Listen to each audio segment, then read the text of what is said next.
You'll probably have unmuted my mic. What's going on? Hi! How we doing?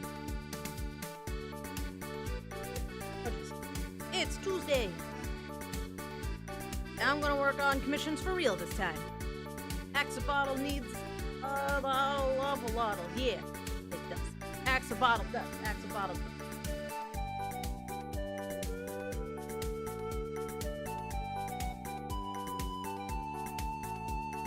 Happy Tuesday, sort of.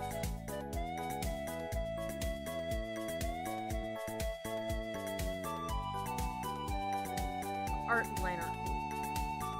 Slightly too loud, you got it. Knock it down a little bit. There we go.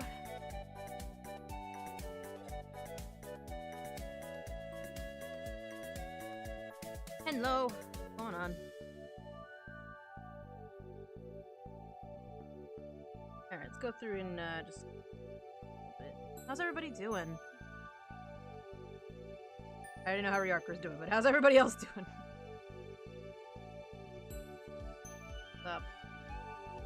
Gonna hang out, have a good time, chill a little bit, work on some line art.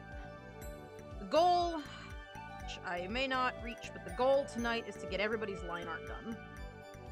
I don't know if that's going to happen, but that's the goal. Because I'd like to have commissions done in the next couple streams, just so I can take a short break and then open up again.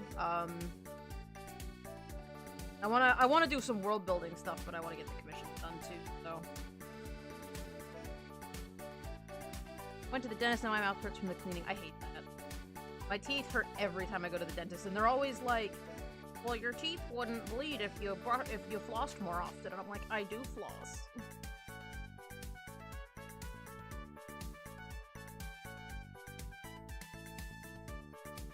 That's good. Take a break, hang out, listen to good music.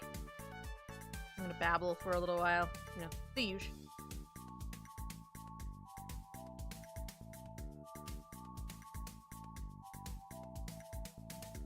Everybody's gotta de-stress.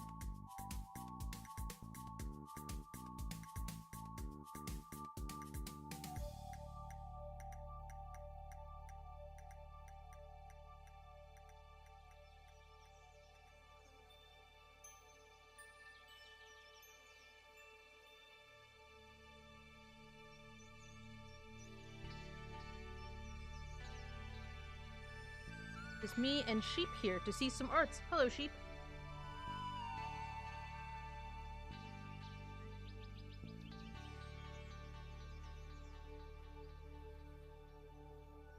Okay.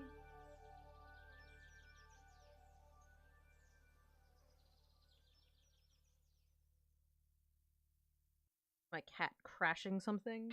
I don't know I don't know what she's doing.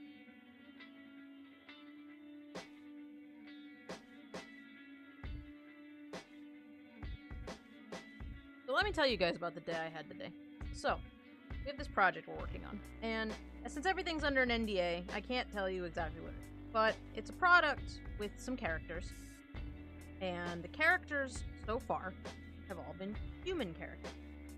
So I get an email today, and they're like, okay, we want to take a new direction. We want to have this go into more of like a gift type section, like gift figures. You know, the kind of stuff you'd see like Hallmark. Okay, but whatever.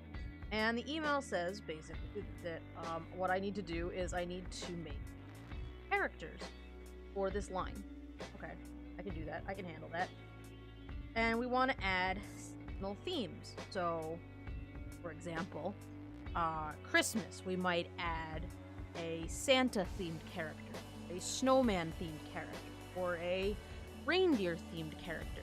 And I saw the, prompts like that, and I said, okay, so they want me to create these little fantasy characters that we already have, these little humanoid characters in, like, kind of like a Precious Moments kind of thing, where, they're wearing an outfit that looks like the thing they represent, So I did that, and I spent, 4 hours on these characters, and I created a whole bunch of them, and they all had these cute little themes, and I think they looked really good. Well, I grabbed one of my supervisors when she came out of a meeting and was like, hey, how do these look so far? I'm gonna get them, shaded and everything so you can send them off to the modeling guy, and she goes, oh, we wanted them to be, animals. This product, since day one, has had humanoid characters in themed outfits, and now, as of today, I am being told that we're putting actual animals. So when the prompt said, again, for example, reindeers, or say like bunnies for Easter, that means like an actual bunny, an actual reindeer, not a character in a bunny-themed costume or a character in a reindeer-themed costume. That is the day I had today. I wasted so much time on shit that could have been solved if my supervisor's not been in a meeting that they didn't need to be in all afternoon. And, you know, actually came and talked to me at my desk instead. So, slap some cat ears on there and bam, it's an animal. Yep.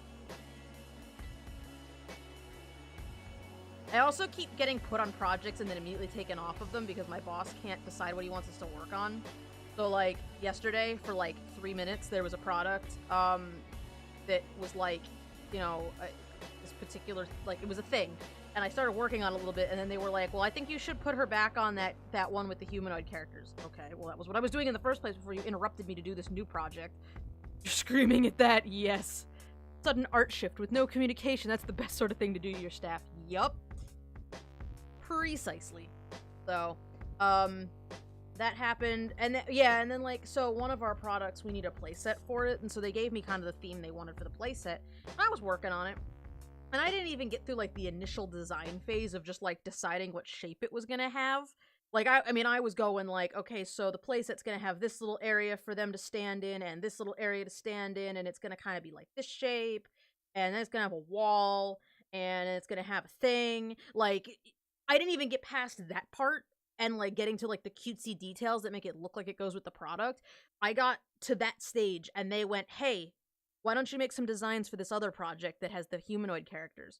And then I got, like, halfway through that, and then they were like, oh, hang on, work on this new thing that Russ just thought off, like, 4 seconds ago, but then, like, an hour later, they were like, actually, go back to the other thing.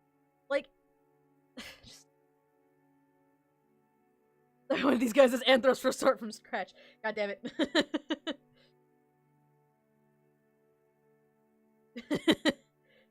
Sounds like your workplace is horribly managed. Yes. Listen, alright? Not gonna badmouth my job too much, because it could be a lot worse. You know, I could be doing this kind of shit for a lot less money, and with a boss who is genuinely just an asshole. My boss, honest to God, he is very well-meaning, he has great ideas, and he gets very excited, and that's, like, 90% of the reason that this kind of shit happens, because he thinks up an idea, and he gets so excited, and he wants to see it so bad, and so he pushes us into doing it before we are really able to do it, and it goes to shit, and everyone, including him, gets upset about it. So it's a lot of little weird psychological stuff. I'm not gonna, like, badmouth my job like it's the thing I've ever done, because it's not even close to being the worst job I've ever had. But it's frustrating because we all understand where he's coming from and the excitement that he has, but also the frustration he has when the China office doesn't do what we ask them to do. We've redone so many projects. We actually got in trouble this morning. That was kind of a fun little encounter we had. I came into work and everybody was, like, running around, like sharing emails and, like, forwarding stuff to each other because my boss came in and was furious because there were samples that we were supposed to have revised and shipped to us to, like, review for an upcoming show, and we never got samples. We've never even seen pictures of the revisions on the samples, and he was blaming us for not having sent revisions to the China office. But what happened was everybody sent what they were supposed to. We all sent our revisions of the products that came in. Can you please grab the move tool, please? Thank you. We did send the revisions in, but China just ignored us. So, all, like, the first, like, hour of my shift was everybody trying to find emails to prove to Russ that, yes, we did send stuff to them. They're just ignoring us, sort of thing. That's also part of the frustration, is he gets upset about that. But, you know. It won't reach the screen and throttle you. If I had the ability to do that, a lot more people. But, yeah. So, I mean, I guess I get it, and the China office thing is really frustrating, and I totally get where my boss is coming from when it comes to that stuff, but I wish that he would just have a little bit of chill, you know? This job would be a whole lot better if he had, like, a slight amount of chill. You know, if he were okay with putting a project on, like, a 6-month instead of a 6 week. Because that's half the problem. Just that, like, he comes up with this idea and he wants to see it tomorrow. I mean, we have a product he thought up, like, 3 days ago that he wants to see samples for a meeting.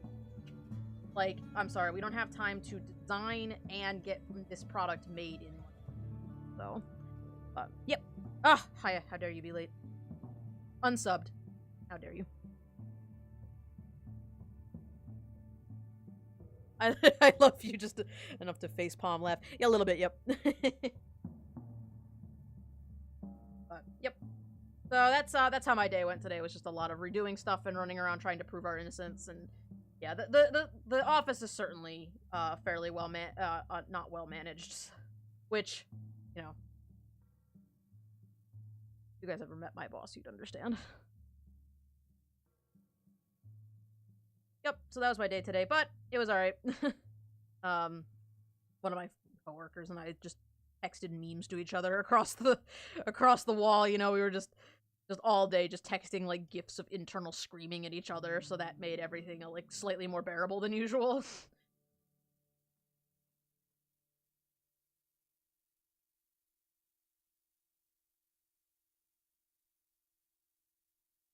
It's out the fancy flower-hilted lightsaber and commit seppuku and shame at being late. Oh no! It's okay! I was late to my own stream, it's okay. I'm always late to my own stream. I tell you guys I'm gonna be here at 8 o'clock, and then I'm like, 8:30, oh. Or like 8:10, you know? Zombie Vix, thanks for the follow, friend. Welcome to the stack. Butt floof. Yes, little butt floof.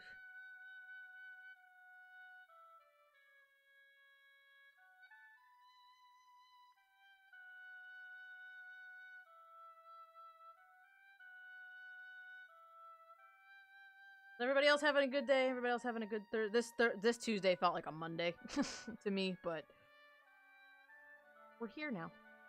I've been looking forward to doing art, like this kind of art, all afternoon. I've just been thinking about it. Like, I almost took some of this stuff to work on during lunch. An artist is never late, RTX Lotl. They arrive precisely when they mean to, except when they don't.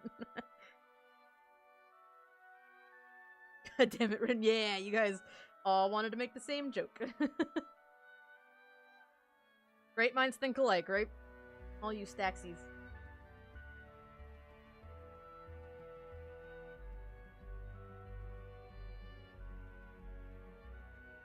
I do have this chronic issue of being late to everything all the time. Like, I want to leave the house at, like, 8 o'clock so that I can get to work by 8:30, and literally every day I walk outside and I sit in my car and I look up at my clock and it's 8:25, and I'm like, how the fuck did this happen? I left the house at 8 o'clock. I didn't have to walk around the block to get to my car. Like, I don't know. The space-time continuum just hates me. Usually I do this kind of stuff. Honestly, Zombie Vex. I usually do a lot of, like, anthro type stuff. I don't know, I enjoy drawing anthros. I wouldn't consider myself a furry, but I do enjoy anthros, and furries are cool people, so. Yeah, do a lot of that kind of stuff. I've been working on a series of, race. That one. I've been working on a series of world-building stuff, so I'm creating races and landscapes and stuff, but I've got this whole series of sheets just on this bird species, and we're working on another one. I've been kind of flipping back and forth between this and commissions, but yep. So this is, that's kind of the stuff I usually do. Mostly stuff for Riarka and Nugget. Yep. Yeah, Riarka and Nugget buy a lot of art from me, so I end up drawing a lot of stuff for them. Yeah, so it's the kind of stuff I like to work on. Are you an artist yourself, Vex, or are you just somebody who likes to come and check out other artists, or just artists in general? So, what I do. That's what I do. I had a train of thought, and I lost it.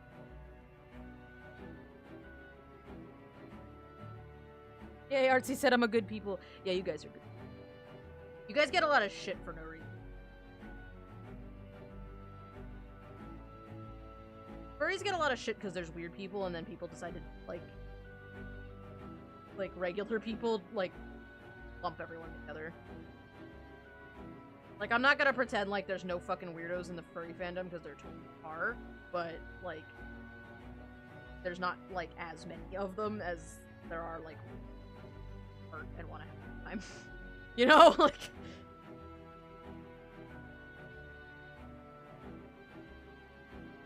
I don't remember what conversation we were having. Somebody today. Not about furries, but just how, like, people want to, like, generalize and, like... I don't remember what work was weird today. I like watching because I can. I'm trying to learn a lot of the best I've done has been pixel art. Pixel art's really interesting and can be really cool, though. I mean, that's a great place to start, to be honest. Did you kind of get to build it up one piece at a time? And I enjoy pixel art a lot. The problem I have with pixel art personally is just that suck. I work on a big screen tablet because my hands just my hands are real jittery sometimes. You know, if they start to cramp up a little bit, like if my hands get even a little bit tired, they jitter. So I can't. Pixel art's a little hard for me because you kind of either have to do it with a mouse or you have to have like a program for it. I don't know how most people on it was. I love pixel art though. Pixel art's hard and I suck at it.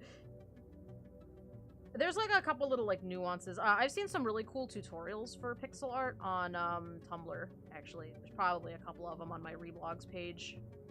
That I could probably find and chuck in the Discord if any of you guys are interested in it. It was a cool, like, almost like animated guide, which was neat.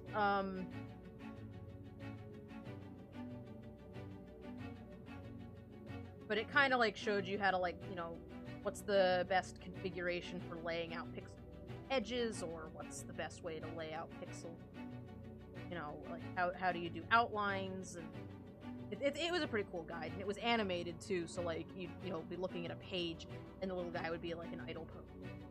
Not a little. It was pretty cool.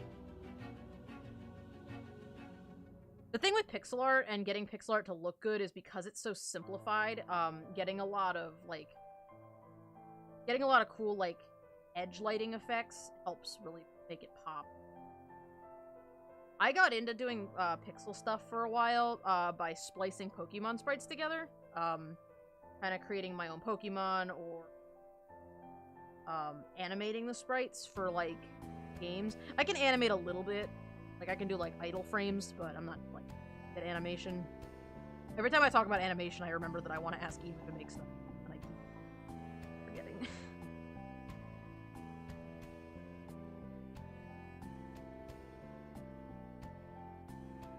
I'd love to do a little pixel animation of my characters, but I don't really have the patience for it. I don't have the patience.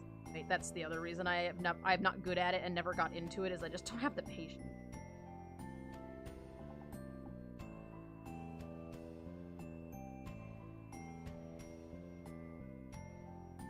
That's why I've started with it. I don't have a drawing tablet till recently, which is why I've been practicing art 101 on paper, so I don't learn all digital first. That's a great way to do it. Starting on paper is nice. You get a good, like, tactile feel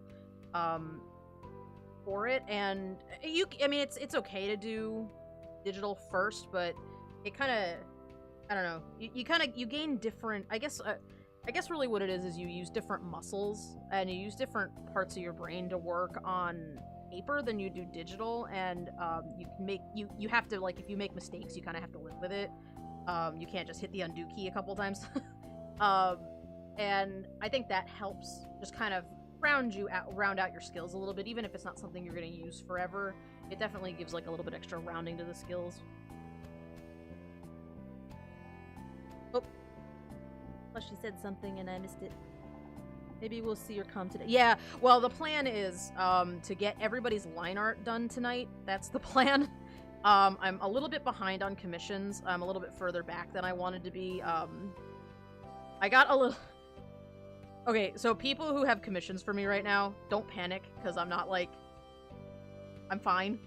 But, like, I didn't expect to take commissions as early as I did the last time, and I wasn't gonna open again, in, like, a week like I did. I was gonna take, like, a week or two off of doing commissions, but I kind of needed the money. So, because I was in between paychecks, and I just... couple spare bucks. So I did, and I opened commissions, and I wasn't expecting the reaction that I got, and it was a little bit overwhelming, if I'm honest. You guys are amazing for even going nuts and buying my artwork. I just think you guys are the best. And so it was a little bit overwhelming, because I'm not used to, like, the response that I got. Like, everybody was like, give me a slot, give me a slot, and I was like, no, hang on, I hate saying no to people. So, luckily there were only 5 of you, so that was exactly the number I needed to not feel bad about denying somebody a commission. But I got a little bit overwhelmed, and, I was thinking about taking a break, so that's why it took me so long to get back into commission. I still kind of needed the break, so we were working on sketching a little bit, but doing some building stuff, just so I could, like, take a break from commissions for, like, a week. I don't know why I'm doing this the hard way. The layer and do it that way. So, it's all good. It was kind of like a good overwhelmed, you know? Like, I don't know if you guys even know that. I don't know if I can describe what that feels like, but, like, you know, a good level of overwhelmed. I'm too popular. I'm not even that popular. I don't know how artists that are more popular than me, if I'm honest. Like, I can't imagine for example, like a plush artist I watch on DeviantArt who makes amazing plush, Magnastorm.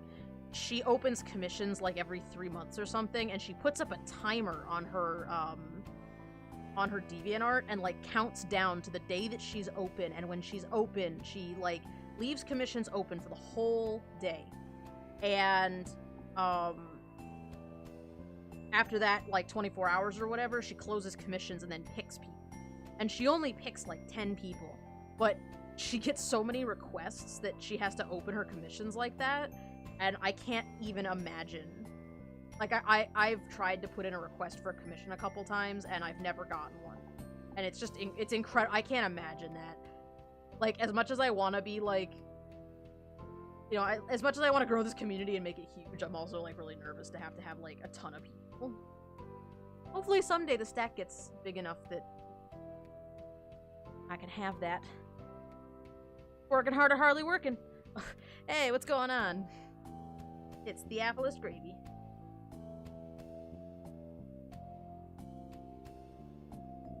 Maybe someday, Stack will grow even larger. Stack is only growing bigger and bigger every day.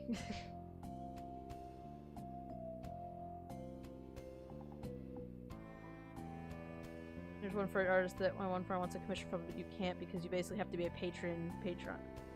Yeah. Yep. I've seen artists who have commissions almost permanently open, flowing queues of like 20 to 25 commissions. Jesus fucking Christ.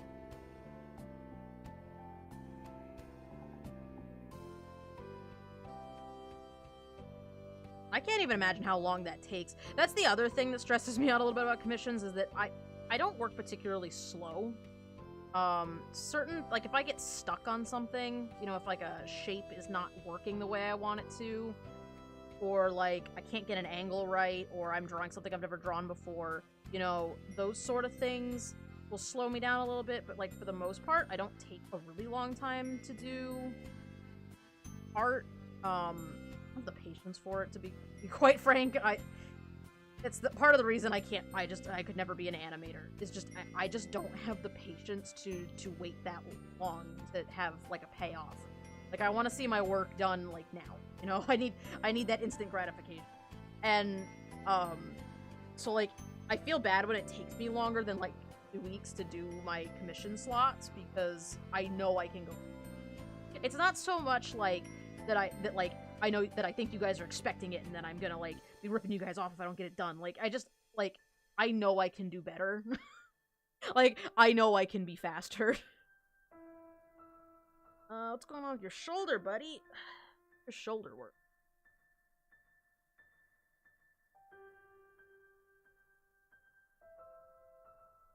I never really understood Patreon, if I'm... I think I've said if I'm honest like 12 times right now. I've never understood Patreon. I was gonna make a Patreon. Like, I actually have the page all planned and everything, but I could never settle on prices, and I could never come up with anything that I felt was, like, worth your guys' time. You know, like, stuff like a lot of artists on Patreon will give you, like, works in progress of stuff, but, like, if you guys want a work in progress of my shit, I'll just do. Like, if one of you guys is like, hey, can I see a work in progress of that commission you were working on last night? I'd be like, yeah, sure. Here you go. You know, like, I don't make enough stuff to warrant having, like, you know, a PDF, like a monthly PDF, you know? Like, I could never find anything that I felt was a good value for you guys that was also worth it for me. And a lot of people do their commissions through Patreon too, and I just also, again, I couldn't find anything that I felt was worth, like, doing, because I'd take my commissions this way.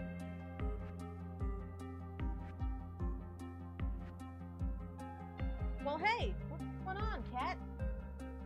Jay says hi. A pretty negative opinion of Patreon and the art community, so no comment from you, gotcha. If you did, I could finally toss you money each month, damn it. Hey, I got a tip jar. That's what the tip jar is there for, man.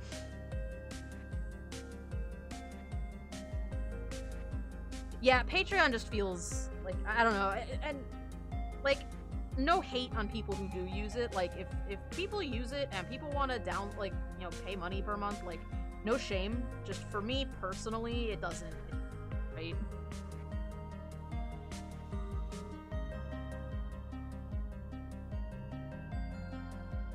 My Patreon of local music group of members I'm dear friends with. Tip jar is weird. That's fair.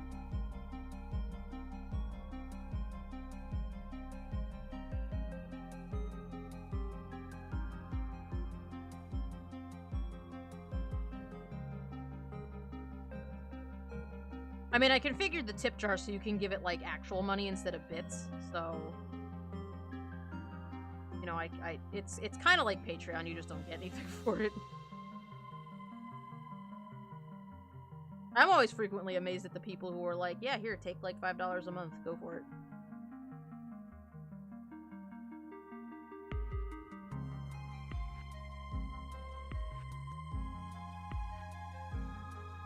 It seems like a strange way to take commissions, in my opinion, but again, you know, if that works for people, then that's fine. No judgment on people who do use it. I mean, isn't that similar to subscribing to you?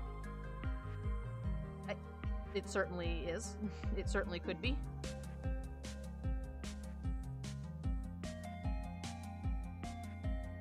I honestly have no reason to have the tip jar. It's just that a couple people like, I want to throw money at you, and I was like, all right, tip jar. There you go. Now if you throw bits at me, it looks pretty. And Streamlabs just kind of comes with that. How much of the Twitch subs do you get? The percentage. Does that paw look okay, Ryarkra? I'm not sure. Oh, hey, Kuro, what's going on? Thanks for the $5 tip.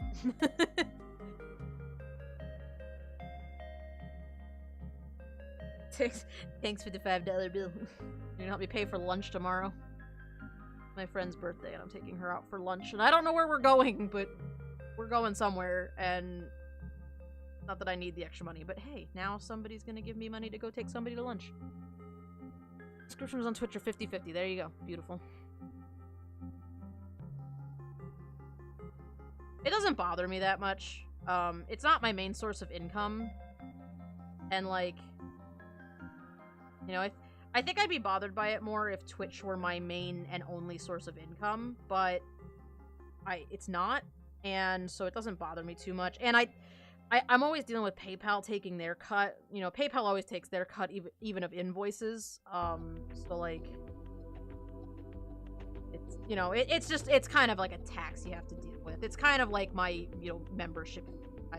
I always like to view, like, things like taxes as, like, you know, a fee something, or, like, in this case of, like, you know, splitting costs with Twitch. It's really just Twitch, you know, me paying Twitch to use my, you know, for me to use theirs. It's kind of lame in some perspectives, but in others, if that's the price I have to pay to be able to keep doing this, then that's fine. Aw, thanks for the Aw, I appreciate it. Now you have the cute Axie emote.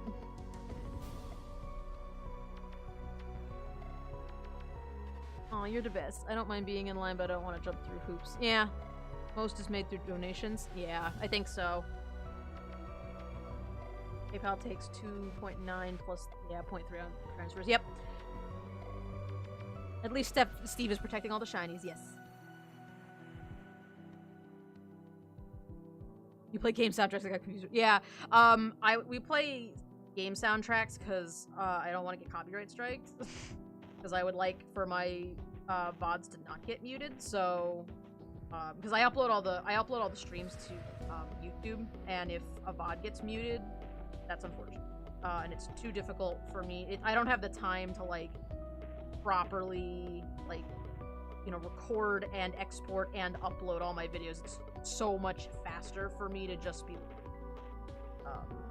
it's so much faster for me to just export the VODs straight off of Twitch. So not letting the VODs get muted.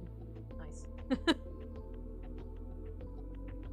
A lot of royalty-free EDM, but it doesn't stream as well. Yeah, I did think about looking through some stuff. I've been kind of listening to a lot of like I don't know what kind of techno-y like dance kind of stuff, or like remixes, just because it gets focused, but like it's not that I don't want like exciting music on the stream, it's just like I don't know, I want the stream to have a little bit of a lighter feel. So like actually I've been thinking about maybe listening to some of the Binding of Isaac songs like a little intense for the stream, maybe. It's just because it's had a little bit of a dark atmosphere, but I know you guys like Binding of Isaac, so... And I like the music from Binding of Isaac, so I'm gonna leave it on. But like, you know, maybe... I was thinking about maybe adding some like royalty-free stuff that's just got a little bit of a... You know, a beat to it. Just to have something a little different. Feel. Do I get a different color in the Discord? You do. You get to be blue. Because you're now a sub-Lotl. I thought you could play full songs as long as you show, like, you are and they're purchased. Therein lies the problem, zombie. I have not purchased any of them. A lot of the times I was listening to playlists on, like, YouTube, and anytime you play anything... And actually, it doesn't matter if you own the songs, like, if you... It doesn't matter if you paid for the songs or not, if you play any Nintendo music, Nintendo's like, fuck you.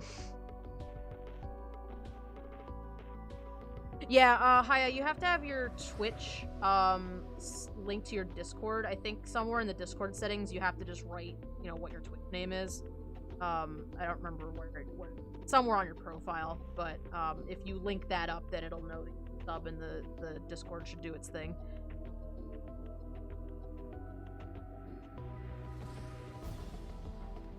Definitely doesn't work that way. You need a license to broadcast.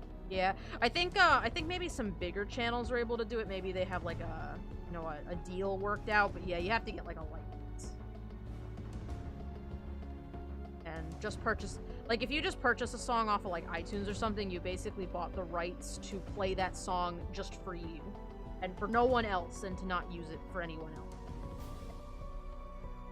Licenses and stuff are weird. It's even weird for like video games, or not video games, toys, like licenses. Licenses. I get why they exist, but oh God's help, are you okay? Well, Nintendo had a problem with gameplay a while back, so it makes sense. Nintendo's just a stick up their ass.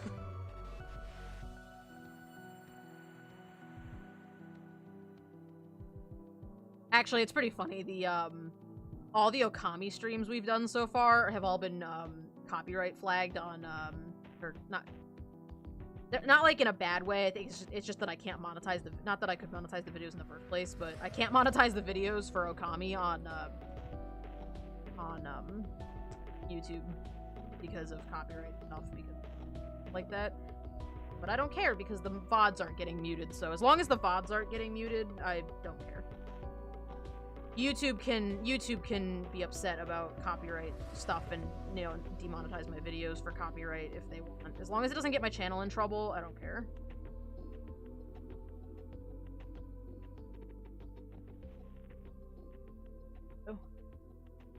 Japanese side of Nintendo that's weird about it. You say you made a fan game and aren't asking for money at all? Say goodbye to your passion project. Japanese side is full stop. Square Enix and Atlas are just some of the examples of Japanese game devs that are very protective of their IPs. That's fair. I mean, I get it. You know, somebody is potentially making money off of your IP. Like, that, I get it. Like, I'm not gonna pretend like I don't. Darker, do you have that reference of, I'm gonna open it on my other computer, of his tail? I don't remember which side of this has fur on it. Is it the end of the tail's the... Right, and then there's fur here for some reason, I think. I have that right? How far... in the weirdest way, how far up the... how far up his butt does the hair go?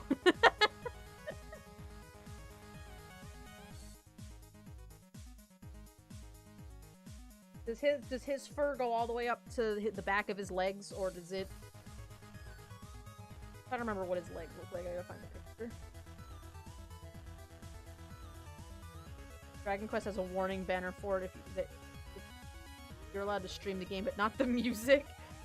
You can play our game, but no sound. You cannot have sound. Scrolling, scrolling, scrolling. Somewhere.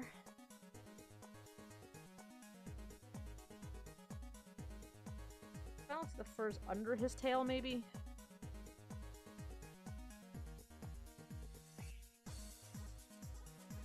Pretty sure your core reference doesn't. Oh, it does show it. That fur.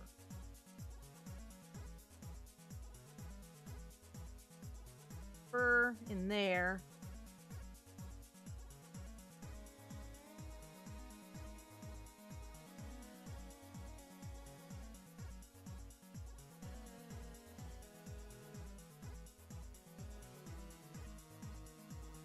I like drawing these characters because I like drawing these characters so you can draw the fur in all kind of weird directions because it comes out from under like the hide. I don't know, I have fun with that. Everybody's got to draw. You always have to draw the fur like this is how fur is drawn. This one. The top of my head is the same as her. The snowman anthro piece has correct butt floof. Good. Find that.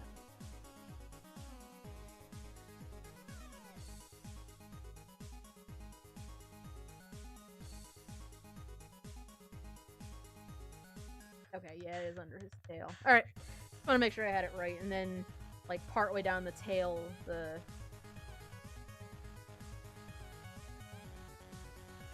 me fix all of that, because that's all wrong. Yeah, we had to take Celeste out of it, because it kept... like I said, I wouldn't mind if, like, YouTube wanted to demonetize the videos, because as far as I know, I'm not even making any money off of YouTube. Like, I don't even know if I can monetize the videos, if I can even make money off of that. But like, what I don't want is for the VODs to get muted, because I don't want there to be portions of the streams that are cut out.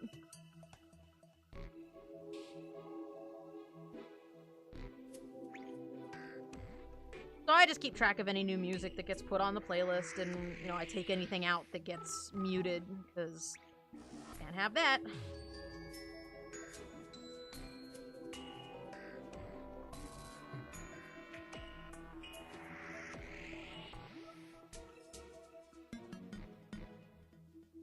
Alright, well, it only took me an hour.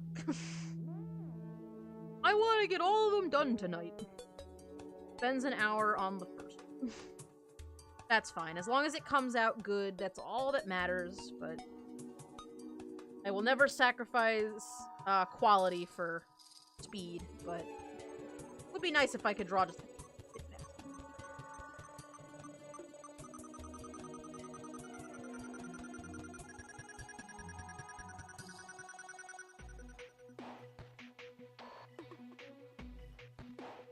Alright. There we go. Alright, how do they look, for your butt floof sound silly? It does. I have their...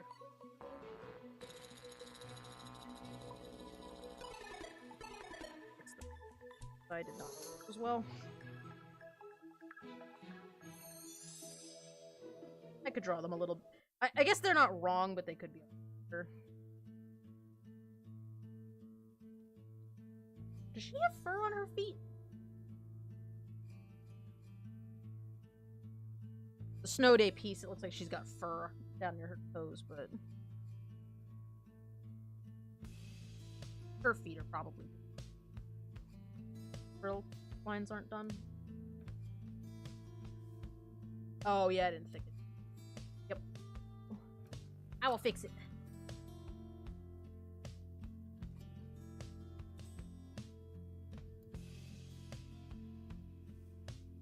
I didn't know it had been an hour, right?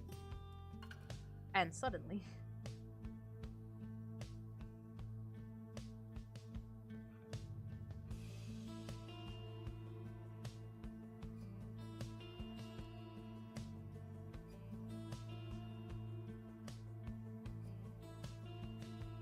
I guess they kind of do lay flat in the one reference. They do have these little dew hooves, right? What they're called, the dew claw hoof piece. I always feel weird putting the, like, back of the foot on the ground like that.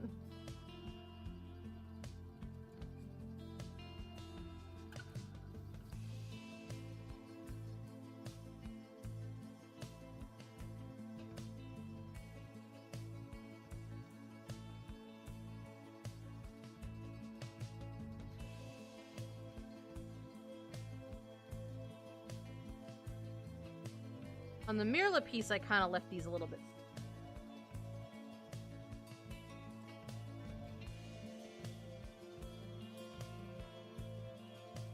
Oh, and he has fuzzy feet. I messed up his hoop.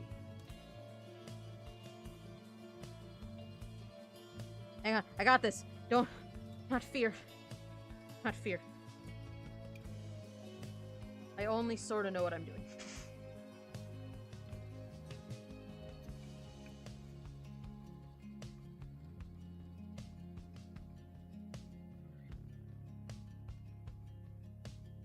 Spoofers on there.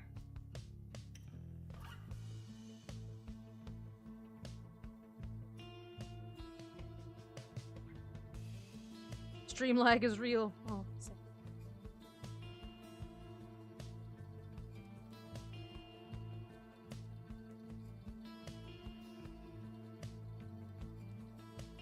Oh, I was gonna ask you guys, how's the audio tonight?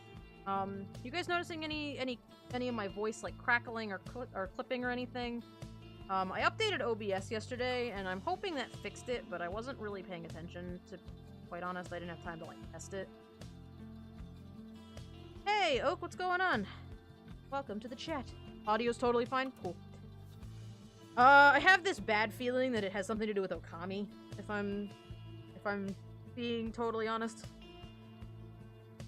Crystal clear, black and white. Perfect. Good. No popping. I hope that's not Okami. Because I haven't noticed it. You guys haven't complained about it in any other stream but Okami. So I guess we'll find out tomorrow if updating it fixed it.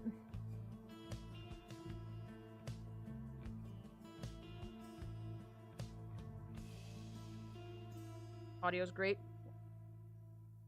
How powerful is my computer? Yes.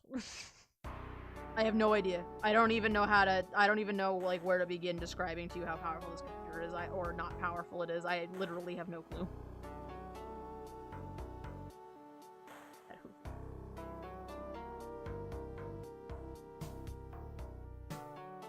That's got it.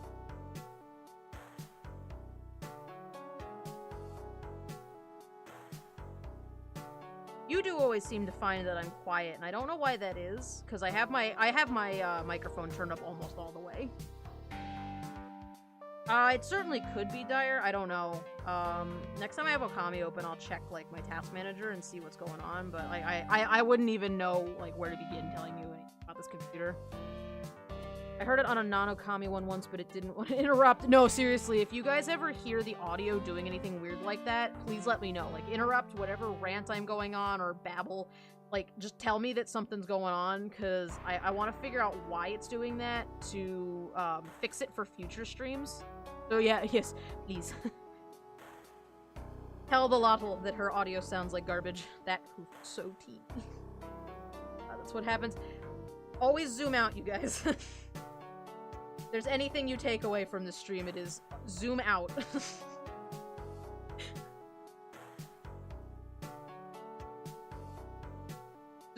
just trust me and zoom out. And shit like that won't happen. Just usually that if I'm doing anything else on my computer, it drowns out your voice. It doesn't really do that with anyone else I watch. I don't fucking know. I don't know what to tell you, my friend. I got my microphone is up as high as it'll go. If I go up any higher, I will definitely start clipping. Like, you can see the microphone clip. It does not go any higher than this, so I don't know. Maybe it's because I have other music in the background and it's a little bit on the louder side. I don't know. I know you were invested. It's okay. That's better. Okay. Not tight. In general, could be like a smidge bigger. And hey, how come you're doing anything else but paying 100% total attention to me, huh? What's that all about? When you come to my stream, I demand all your attention. I'm not allowed to do other things at the same time. Who told you you could do other things at the same time? I can't even keep up the act of, like, pretending that I'm mad. Why are you on auto-select? Stop that. Who the fuck uses auto-select? The worst control in this entire program. The stream does not revolve around you. Oh. No, it's okay. I'm only teasing. I'm teasing a little bit. I'm 100% teasing. I don't care. You guys could tab out and watch another YouTuber if you wanted. I don't care. You hang out in my Discord and you pay me money on some occasions. Like, I don't know what else I'm supposed to... What else can I expect of you? The stream might revolve around me a little bit, but, like, you're in control. I think I've said this before. If you guys were like, I don't want to do art tonight, and I didn't want to do art tonight, I'd probably be like, okay.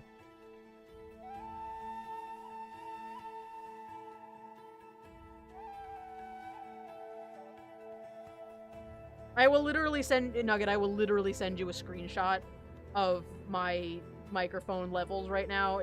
I am as high as I can go.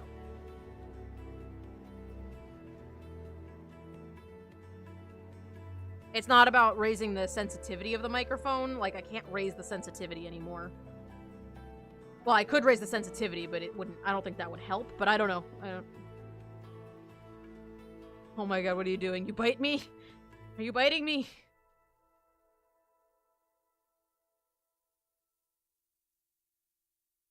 I don't know. I mean, if it's bothersome to you, I can look into it, but I don't know what else I can... Part of it's that I don't really know enough about, like, audio mixing. Audio's not, like, my strong suit. It's not something I have a lot of experience with, so if I don't know what else to do, you know?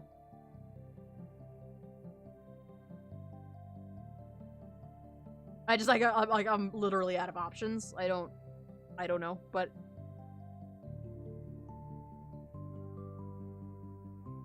Why am I still thirsty? I don't know.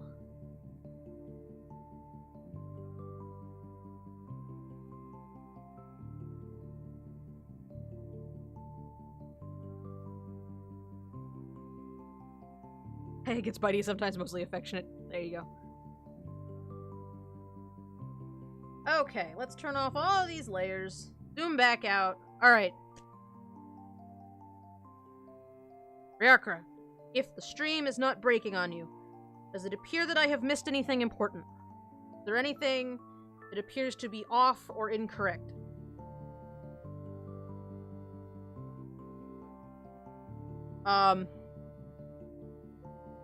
Pepsi is bad. I don't like soda that much, to be honest. Sprite Sprite's okay. I sometimes drink Sprite, but I mostly drink Sprite if I can put rum in it. So, I don't know if it still counts as Sprite at that point. I think it looks okay. I don't think I missed anything important, so I'm gonna hit save, and we're gonna move on to something else. I can also, I'll just send this. I'll send you the line art after the stream, too. Let's see, what do we got? Let me do Kuro's real quick, just because it's short. Or is this... Or his, I don't actually know. I think I just assumed your gender, because this character is female. This should be a short one, because it's just a buff. Yeah.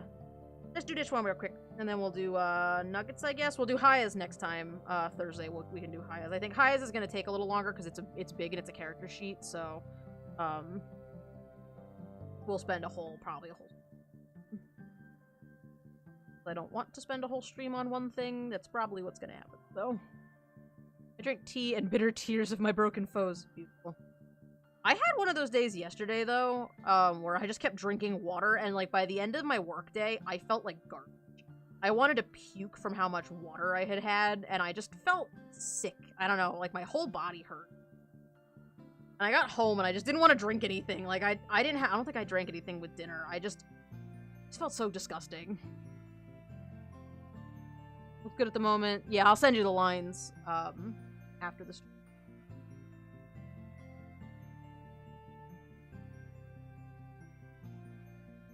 Your tear jar. I love that you have a jar of tears. That's beautiful. I think I need that. Keep a jar of tears at the desk at work.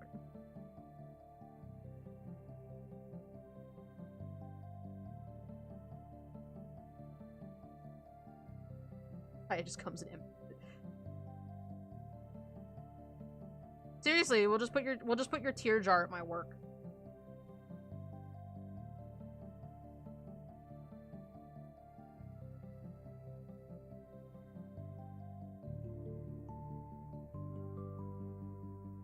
I spend all day practicing my Legend of Zelda maneuvers and breaking jars. Yes. Because every time you break a jar, it's a Legend of Zelda reference. Was Legend of Zelda legitimately the origin of the breaking pots trope in video games, or did that come before? It seems sort of interesting that, like, whenever somebody talks about breaking pots or breaking jars or whatever, like, it's always a Zelda reference. I've never heard anybody make a reference to anything else in regards to breaking a jar or a pot. When I think of breaking cups, I think of that scene in Thor where he smashes the mug on the ground. There's a deleted scene that goes with that where he goes back to the cafe and gives the lady a mug to replace it and apologizes, and it's super cute. Zelda made it viral. That's fair. I think the chickens, but not the pots. Most games back then had that as a way of getting loot. Oh, that's true. Just busting stuff open. Ah, The Legend of Zelda Chicken. I've been playing Breath of the Wild a little bit, and every time I see a cuckoo, I want to stab it just to see if there's a cutscene for it, but I also really don't want to die, so I don't, but...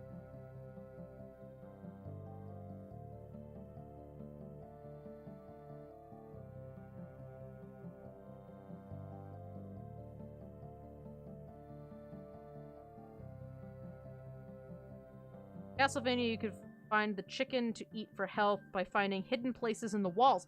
That sounds healthy. Eating chicken that you found in the walls? Beautiful. Such a delicacy. I don't know about you guys, but I have a special panel on the wall in my house where I store my chicken so that it can age properly in order to give me the most vitality per gram. Comes out with this really nice musty flavor. You know, it's nice. A good recipe. You should try it sometime. The hardest part is getting into the wall. You also get bonus vitality if there were, like, rodents in your wall. That's pretty nice. That gives you a good, like, boost of stamina. Is it any worse than eating vegetables in crypts in Skyrim? Yes, I've just walked into this crypt and I found a zombie skeleton shambling around, but oh look! A carrot. Were there even carrots in Skyrim? Oh. I don't know why carrot was the first thing that came to- It's called jerky. Yes. Newer games came up with adaptations to the chicken death. My favorite thing about food in Skyrim was, any of the times where, like, you're fighting a dragon, right, and you're about to die, and you go in your inventory and, oh no, you don't have any potions left, but you have, like, 30 apples. And I just picture, like, your characters just sitting there on the ground, just, like, shoving apples into their mouth, and the dragon's like, what's happening? And the dragon just, like, it's not like, the dragon just can't attack you because it's so shocked by you just shoveling apples into, like, 30 apples into your face. Not if you harvest it off a fresh draugr. Stop to shove 8 cheese wheels in your face. Yes, crypt cheese.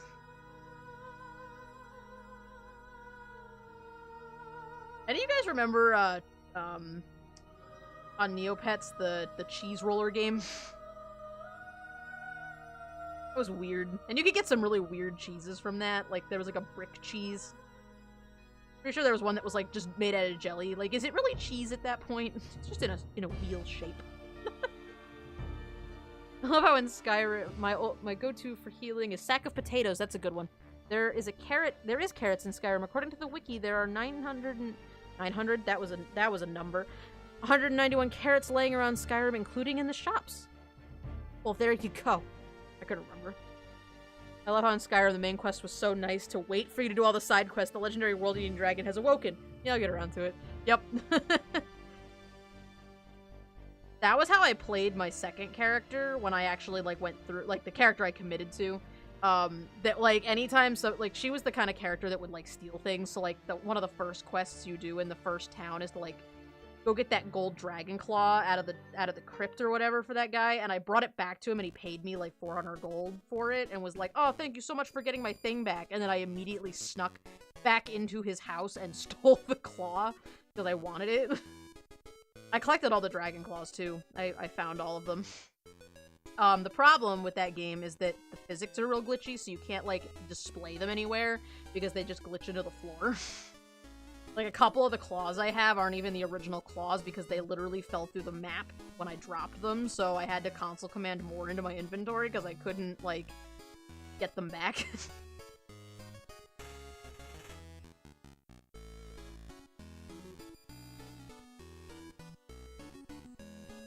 What was the main bad guy dragon's name, anyway? I can't remember. It's left my... I remember Parthenax. Alduin? That was it. He's just chilling up on his mountain like, oh, I see the hero is going to kill something. I guess not. I can. Alderpin. There you go. Same for Mario 2, though. Cappy will be like, hey, you have enough moons to go to the next place, and you're just like, nah. Nords are also really good about writing their passwords down and not hiding them. Yeah, it's never like you have to, like, go find a piece of paper somewhere, or, like, the tablets are scattered around. It's just like, oh, look, I found this room, and oh, look, there's a symbol with a bird. Perfect. Alduin the World Eater, there you go. That's the one. I love the mod for Skyrim where it turns Alduin and all the dragons into Thomas the Tank Engine. That mod kills me every time I see it. Just comes down out of the sky like, choo-choo, motherfuckers! Here we are! Alduin the Cowardly Turtle.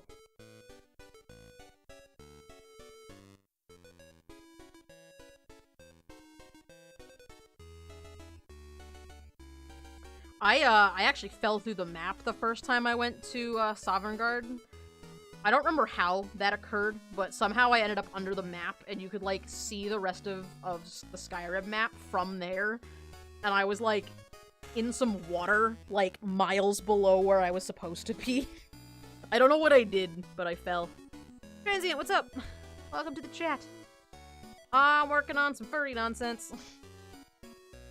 The best kind. Good nonsense. This is a good kind. Sovngarde is like a bazillion miles above Skyrim.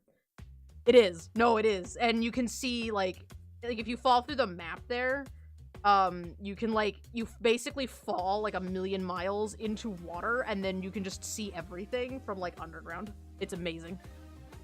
I also found a way out of the map, over at the... It was at the far east side of the map where they put the Dawn Guard tower. Before Dawn Guard came out, it just was, like, a weird, suspicious gate that was just there and you couldn't go through it. And somehow I managed to get behind the fence. I don't think I was doing anything in particular. Like, I wasn't trying to get through. I just kind of walked through. And at first it seems totally normal. Like, at first you walk through and you're like, oh, okay, I can go to a new area. And then as you, like, progress back through that area, there's less and less trees until there is literally nothing left. And then you fall off the map.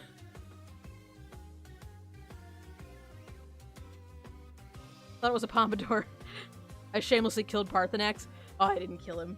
I couldn't. He was such a good old man dragon. I couldn't do it. I killed the blades. I was like, nope, no.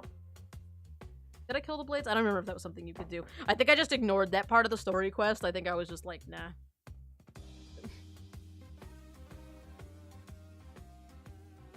There's a reason to kill Parthenax. He was a good dragon. I liked him.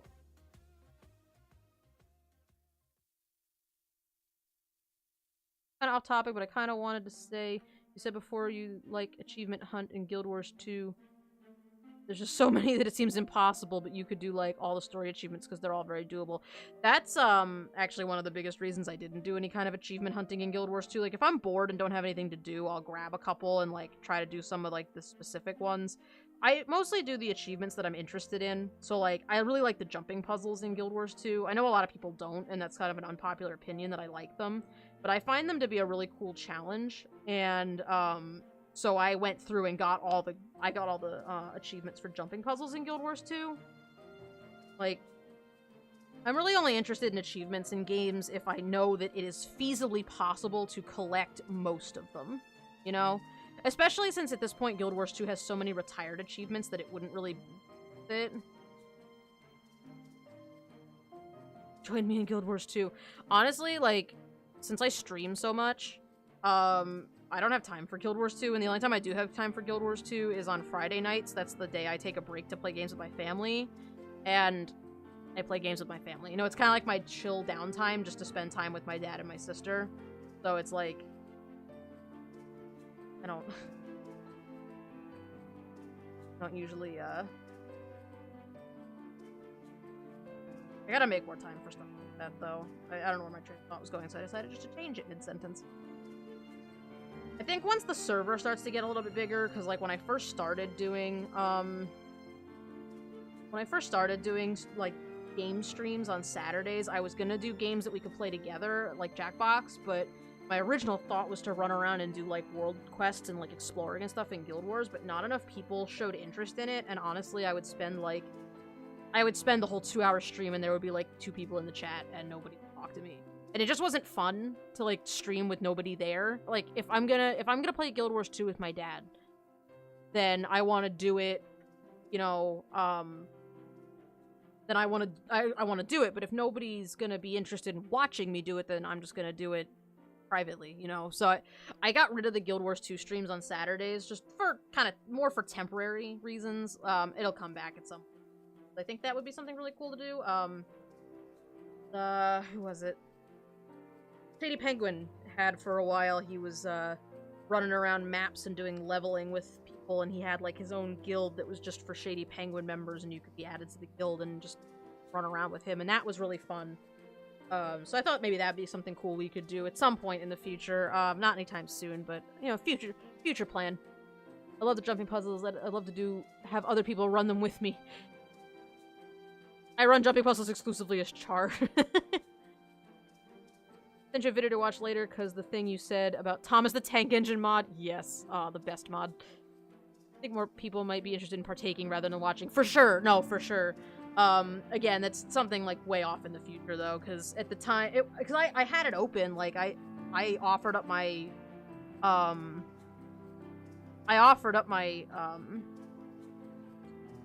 my username and was like, hey, my dad and I are gonna play Guild Wars, come join us, come run around and beat stuff up with us, and nobody was interested. I kind of also wonder if, you know, the whole, my dad is going to play this with us was kind of intimidating, but my dad's, like, so for me, it's not, like, weird.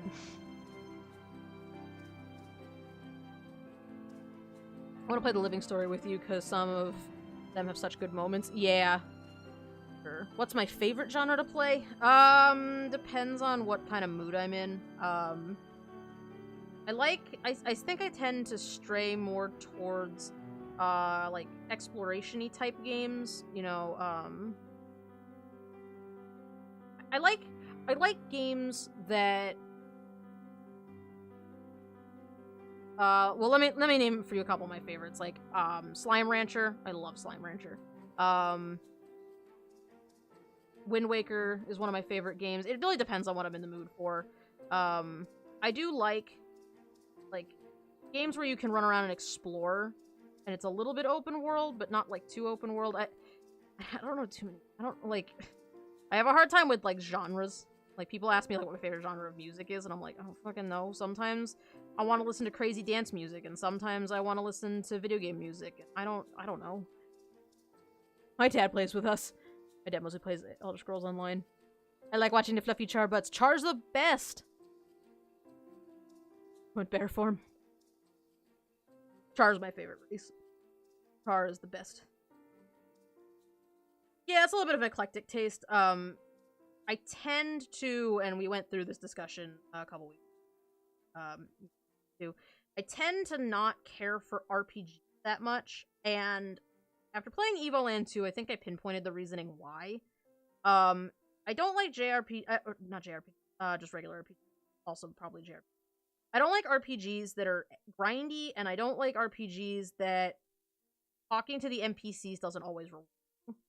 Like, and that includes Pokemon, which is one of my favorite games of all time. But in Pokemon, I never talk to the NPCs because 90% of the time, there's no reason. A lot of the NPCs just give you fluff dialogue and you don't get anything. So sometimes I just don't want to talk to the NPCs. I get really bored walking around in towns looking at flat 2D sprites and reading text. Skyrim, not so much. You know, Skyrim, it was fun to talk to all the NPCs. And even then, I didn't talk to everybody. If I don't have to talk to everybody, I don't. But, that's a personal preference, really. I had other issues with Evoland specifically, but I think just in general, I don't tend to enjoy RPGs as much. That's not to say I don't like RPGs and I will never like RPGs. Like, I just don't think I found the RPG that's for me, you know? Norn, fight me. I definitely outdrank the Norn. I did the belching contest or whatever it was, and outdrank everybody. Elder Scrolls Online with a bad taste in my mouth when I got the collector's edition and it came out, and man, I regret that. Yeah. Somebody gave me the key, their beta key, so I could test it when it was in beta, and I know it's changed a ton since then and it's not the same, but I just didn't feel like, I don't know, it's kind of like, eh. It didn't... I like Skyrim and also Pokemon. That's two RPGs you like. Yeah, like I said, it's not... I don't think it's all RPGs, because you're right. There are some RPGs I like. Pokemon I like. Pokemon I like is an RPG. So fucking up. So, like, Skyrim has a lot more to do than just talking to people, and you can kind of go wherever you want, so I don't get stuck just staring at these top-down 2D sprites. And Pokemon... I found I spend a lot more time in Pokemon. The thing I like most about Pokemon is collecting the Pokemon. I could care less about the story, to be quite honest. I want to collect all the cute monsters, and I want to fight them, which I think helps me sidestep the issues of not wanting to talk to everyone, and then I usually end up looking up a guide because I need an item and I didn't talk to somebody that I was supposed to talk to. Like I said, it depends. I think perhaps Evoland 2 I just care for. But there's other RPGs I've tried and didn't really care for. The top-down 2D aesthetic doesn't always appeal to me. It has to be done in a really specific way. I'm a little bit picky. I have to kind of be in the mood for that kind of game if that makes sense. Like, it's not that I hate them and I think they're terrible games or something, and I just have to be in that kind of mood, you know? I just have to be in the mood. But you're right. Yeah, you're right. I do like some. But I like games that are kind of, where you kind of have to figure out the story a little bit. Something a little bit in between, like, I don't know. I'm trying to, like, think of some examples of games that I like, and, like, I'm trying to think of games that I like and trying to find reasons why I liked them so that I can pick, like, one thing that I go, this is the thing I like about this kind of game. I really don't know. I don't know. I'm not good at using my words. I like Slime Rancher a lot because it was really chill, it was cute, you know, you could just kind of relax and throw stuff around, and it wasn't, like, super hard. I liked Subnautica because I liked the style of it, and I liked the atmosphere. The atmosphere does a lot for me in a video game. Actually, that's a good point, perhaps, I can make now. Is the atmosphere does a lot for me. I really have to be feeling it. You know, Slime Rancher had a good, cute, kind of squishy aesthetic, and you felt like you were part of that world. I don't know. I'm huge for collecting, which also includes achievements and badges. I play Gold Rush Troop for maybe 60-ish hours. Yeah. Breath of the Wild is right up your alley then. It backseated story, characters in favor of pure gameplay. So actually, I am playing Breath of the Wild right now, and I really like it. I wish that there was slightly more direction. Not a complaint so much as just something that I wish was a little different. I'm really enjoying it so far, and I keep wanting to pick it back up, and I just don't have time to. But anytime I do get to play it, I love it. But, like, the other day I was playing, and I got lost in the jungle, and I was like, where the fuck am I supposed to go? I don't want to be here.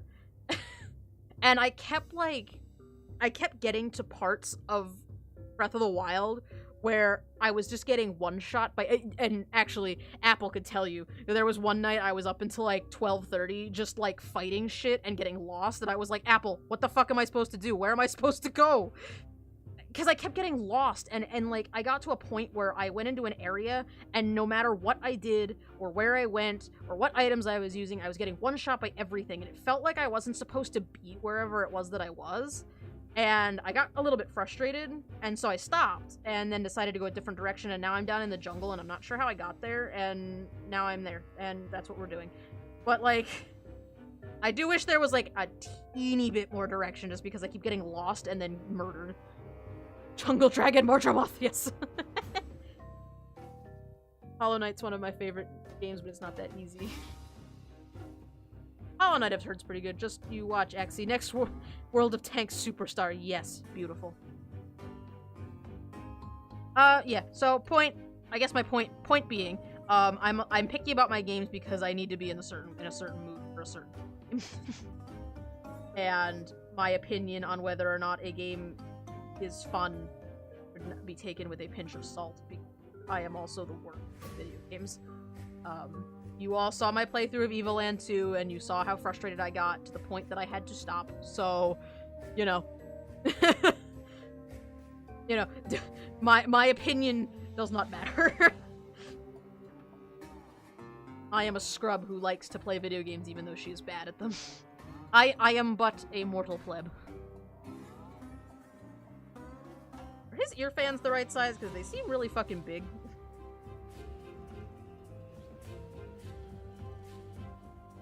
I can't tell if they're right or not. Seem weird and long, but maybe they're right. Hollow Knight is like Ori in a lot of ways. It's a 2D side-scrolling Metroidvania platformer, but unlike Ori, which heavily emphasized platforming, Hollow Knight emphasizes combat. Yeah, that seems. And actually, what's weird about that is I usually suck at platformers, like, a lot. Not that I do or don't enjoy them, but usually I'm not very good at platformers, and I did pretty alright at Ori, and I had a lot of fun with it. So, like I said, it depends on the specific game, and it depends on what kind of mood I'm into. Except for that one little bullshit moment with my controller being an absolute fuckwad, you know. Megalovania? Is that over? I hit the wrong one. I read it wrong. I'm sorry. I was very confused at myself. Mirror's Edge. Mirror's Edge looks amazing.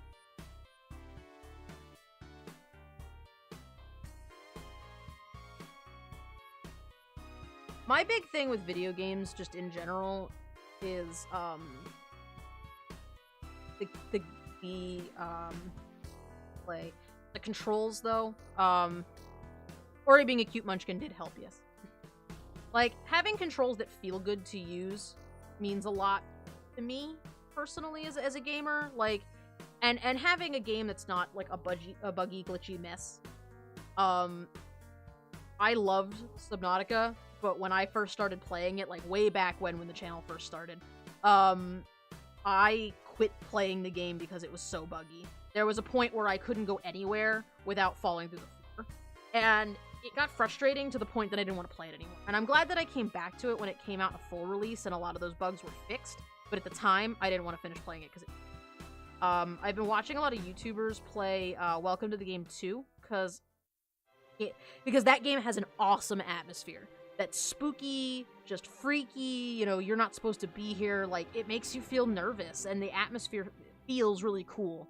And I thought maybe I might like to try it. Just, like, maybe not do a full playthrough or, like, go to the extent that a lot of YouTubers are doing now, but just to try it, you know, do, like, one night of just Welcome to the Game. Or even Welcome to the Game 1. And watching, like, Game Theory play it and seeing how buggy it is, I was like, I'm not gonna be able to. I'm gonna get so angry at the controls because they're not working the way they're supposed to. Hollow Knight's very solid. Bugs rarely have ever happened. So that would probably be a game I might like if I want to get into combat. Have you ever played any type of MOBA? So that's like an Overwatch, right? Or like a League of Legends type style game. Controls mean a lot to me too, which is why I have an issue with a lot of modern games. I grew up with NES and PS1 days when the control schemes were simple. Yeah. I tend to play games with just movement and jumping and maybe the attack button. That's why I play platformers. That's fair. League, Dota, and Smite. I've not played any of those. And I don't think I have any interest to. I think I could tell you why. I really like the characters in Overwatch. Like, I like reading, you know, I like reading people's, like, fan fictions, like short stuff. Like, I'm not that invested. But, like, if I see somebody reblog, like, a fan fiction on Tumblr or something, I might, like, skim it.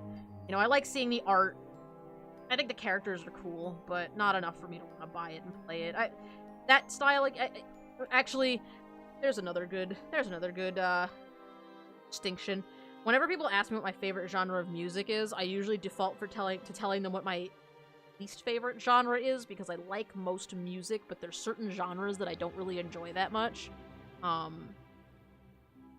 And I think the same goes for games. I think there's just some genres of game that I just... Not that I think they're bad or that I don't like them or I might not like them, but they're not my preferred style of game. Dota 2 has some great custom games. MOBA communities are too hardcore. How many hours have you played? Yeah, that was never really a style of game that ever appealed to me. I like watching other people play them, though. I know Cass plays Smite, which I think is a MOBA. That's fun. I like watching her play that. It's just kind of fun to watch other people. But not my thing, but...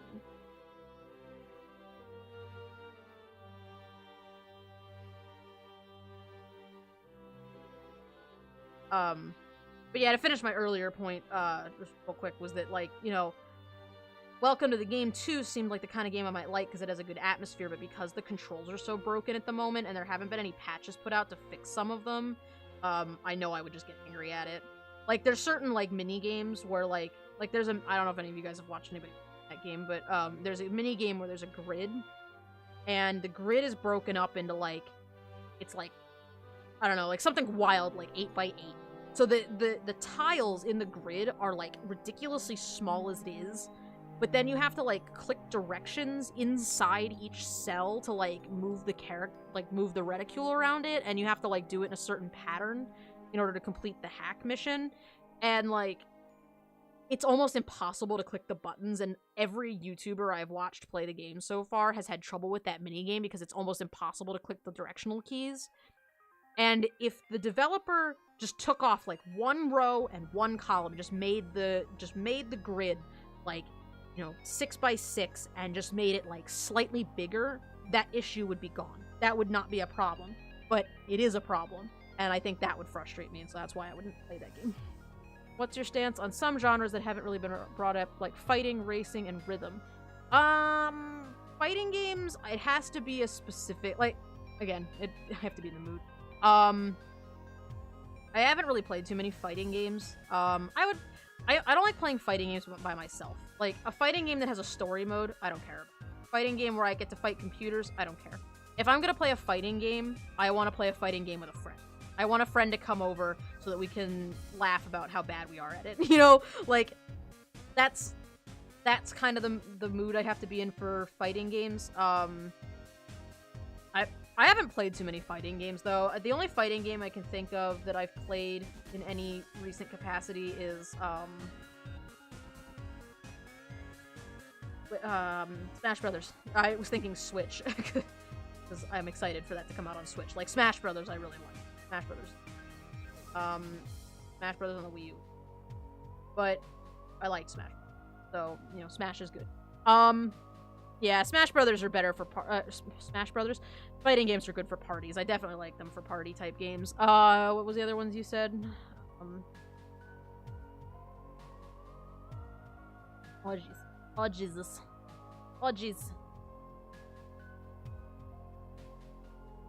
I like racing games a lot, actually. I haven't played, again, I haven't played too many racing games because not a lot of racing games have fun themes that I enjoy. I like Mario Kart a lot. Mario Kart might be one of my favorite, like, party games. I could play Mario Kart by myself. I love playing Mario Kart because I'm good at it. So, like, I enjoy Mario Kart quite a bit.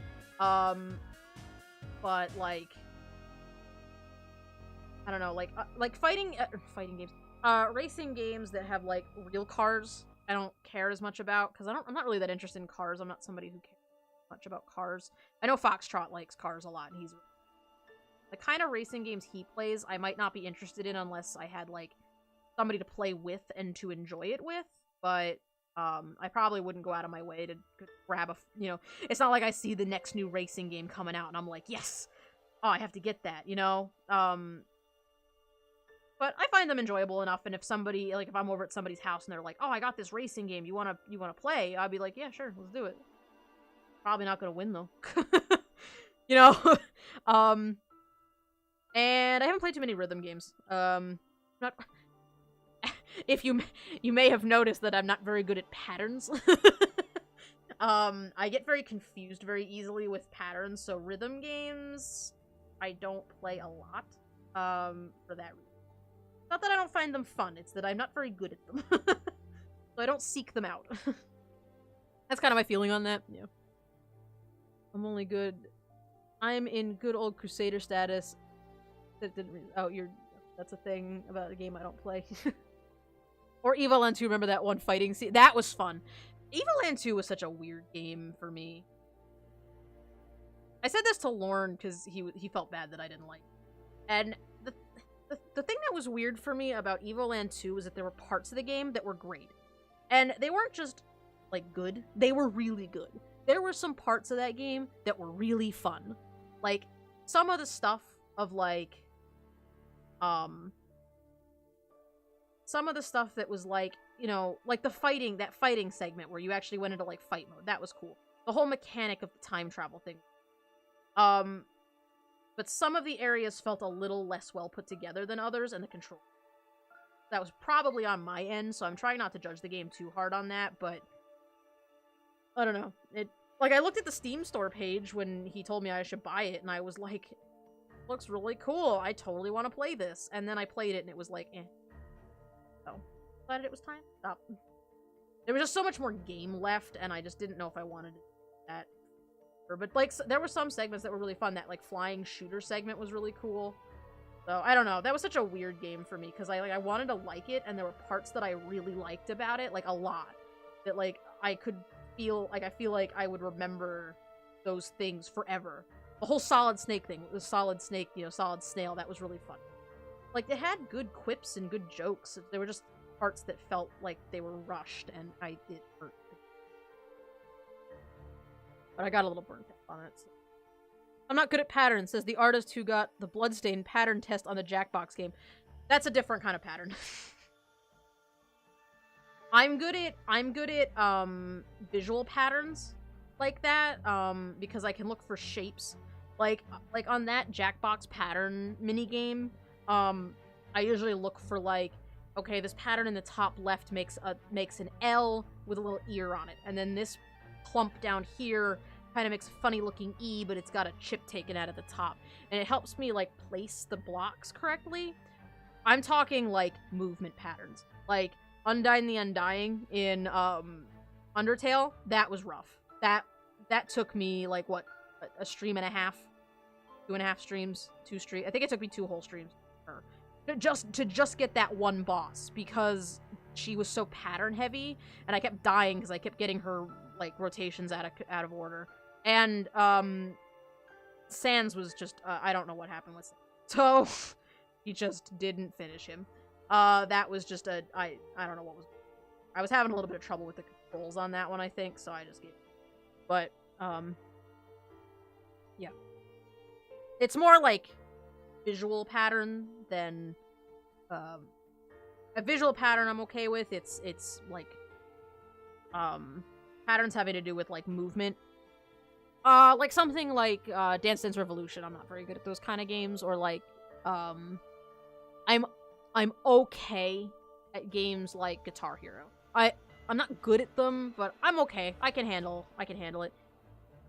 Yeah, Nugget, what's up? What's going on? Diet Wrath? Is that a, I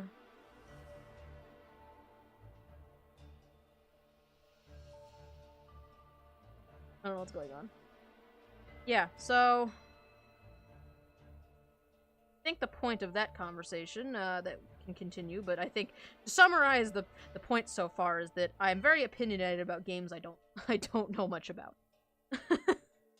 I'm very opinionated about games that I'm not good at. I'm trying to be less opinionated about games because I realized how bad I am at a lot of them. Like, I thought I was better at games than I actually am when I first started streaming, and then when I started streaming and it was like, oh, I'm actually not. I should stop being such an asshole about them. No, you guys get sidetracked. You do you, man. I keep looking at the chat thinking that I have something to reply to, and it's you guys chatting, and that's fine. You guys go ahead and chat. The fins on his head stick out a bit further down his neck. Yeah, you guys are having fun. You do you. Fins on his head stretch a bit further down his neck. I think I saw that, and I won't.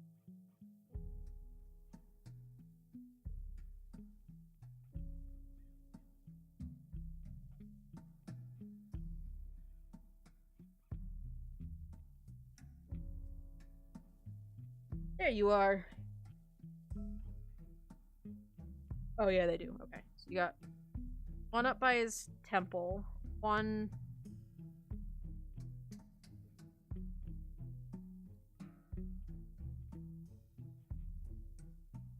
That's...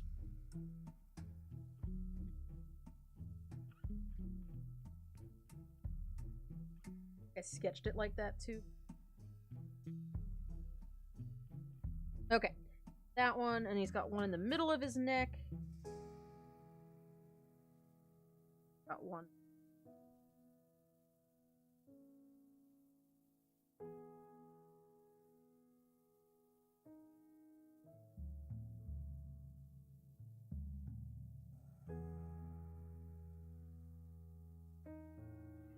He still has the gills on his neck, right? Did I get that right?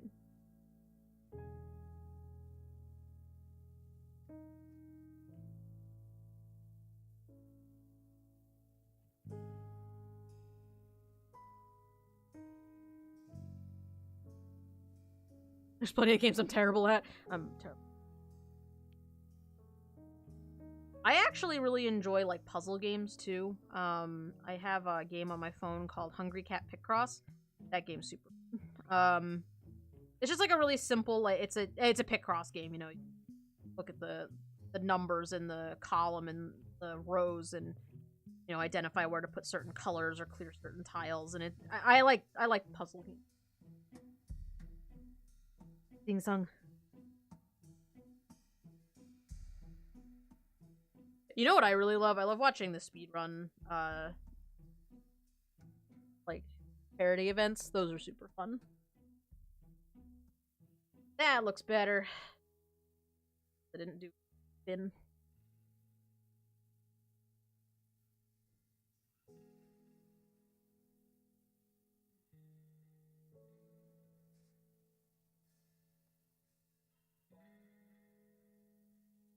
And of course, gotta have your good old farming games like Cookie Clicker. Cookie Clicker was a real problem for me back in the day. That game was so addicting. And now I've got the nice, fish game.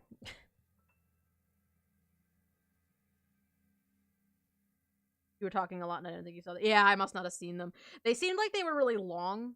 So I thought that definitely didn't seem correct, but I obviously got something Cookie Clicker.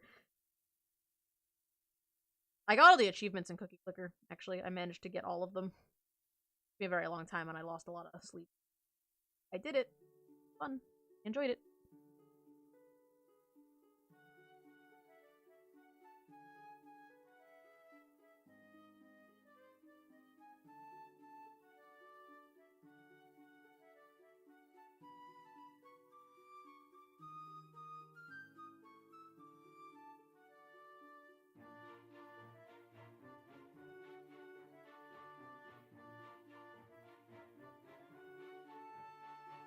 Forget to draw a shoulder in.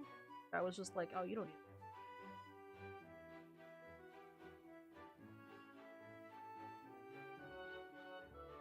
I got up to like 9 nonillion, you know, up into like the crazy numbers.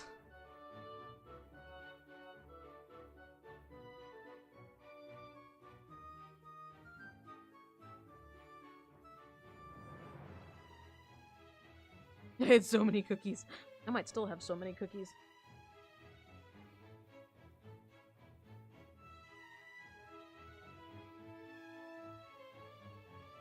I don't even still have my account. How much does it save? I don't know how it saves your like cookies.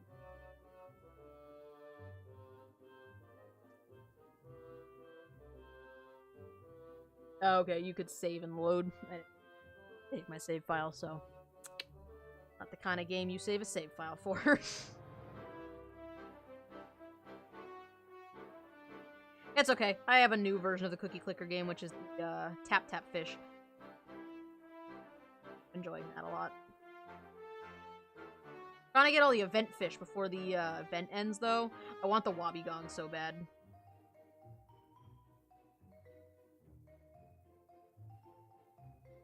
So many freaking cookies, yes. Too bad they don't translate over to real life, though. Oh, I didn't draw her goggles. You want her goggles on? I assume you probably will.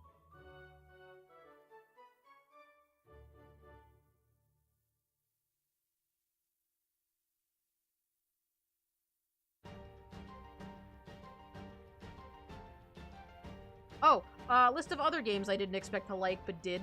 This one. Titan Souls? This game was so good, and it feels like the kind of game that I would have hated. But I loved it. I'm actually not even really sure how her goggles attach to her face anymore, so... and you don't seem to have a reference. Like, does the strap go under her gills? Like, I don't know how do they go through gills?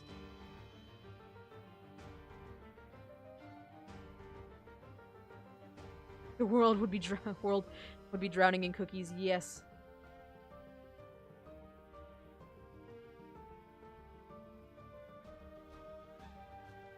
I don't remember what you decided on that. They'd have to go like under her. To see your character exactly. They're for looking cool. Oh, and then you actually had me correct. Big loop strapped around that go around each fin.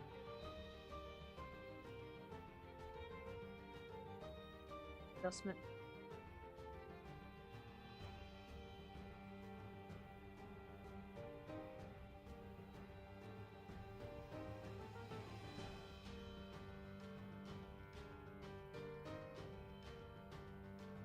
Like a mask strap. I don't understand how they go, like, under the gills, though. Like, do the fins not attach to their head?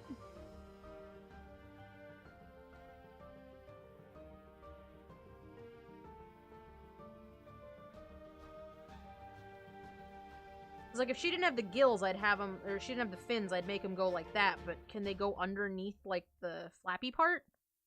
I meant fins, sorry. Why I said gills. I think I said gills because Steve has those, but they're fins.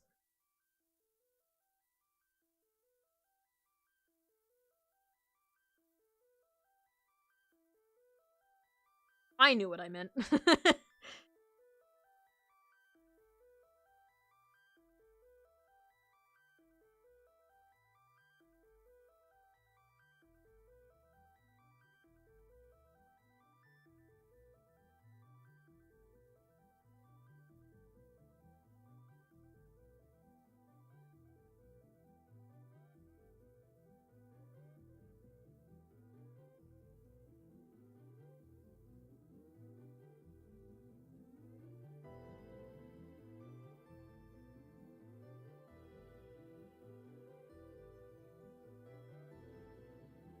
Get on my page, I knew what I meant, why didn't you? Yeah, exactly.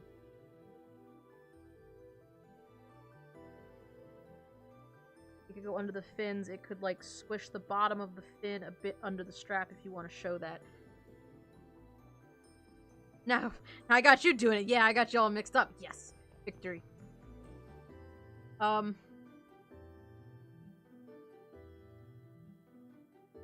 just because, like, so let me try to work this problem out. So you got the strap and start, like, now if I were gonna draw her with, you know, as is, I would have the strap come down. This problem I have is that if I draw the strap this, it has to go, like, through her fin. Like, can her fin, like, collapse all the way down like that?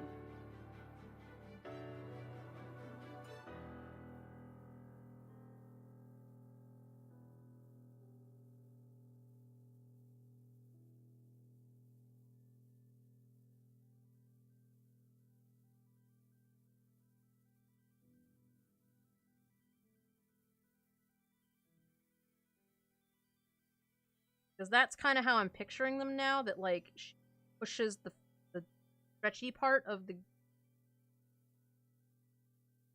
loop that goes all around the huge oh, it comes all the way down here.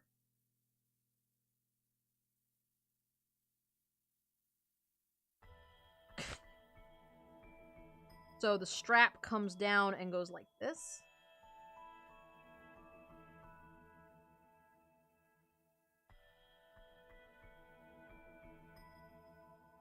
Interesting. Okay.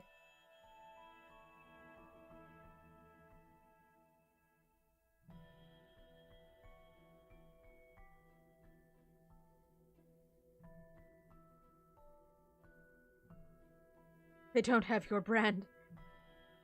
Oh, I see. Okay, they go like this. Like around the fins. Trying to think of what that's like. Okay. I can handle that. Goodbye, Beryl.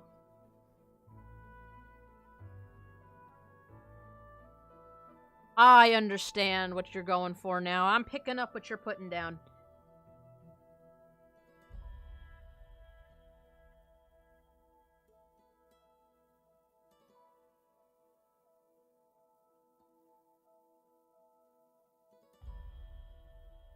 Yeah, I'll give her her goggles.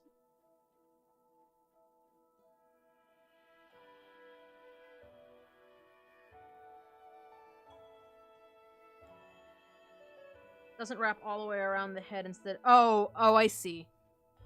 Okay, so it's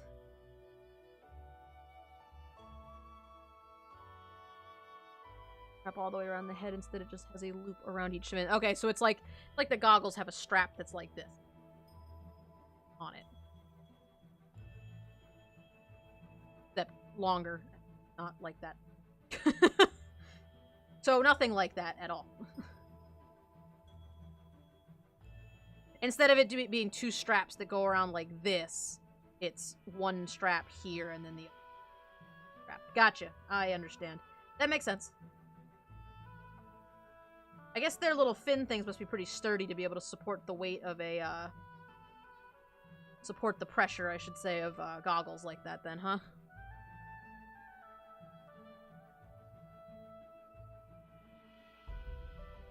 I want to see more of your guys, too. I like drawing your Jahordi. I love the commissions where I get to draw your guys' original. It's so fun.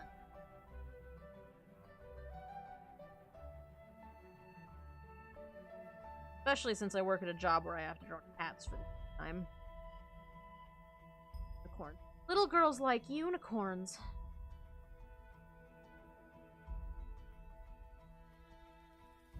Something.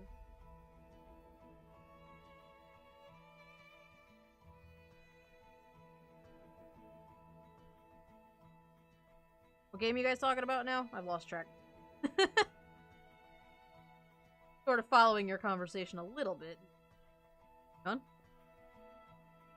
Oh yeah, that would make sense if they're pretty strong to help them glide.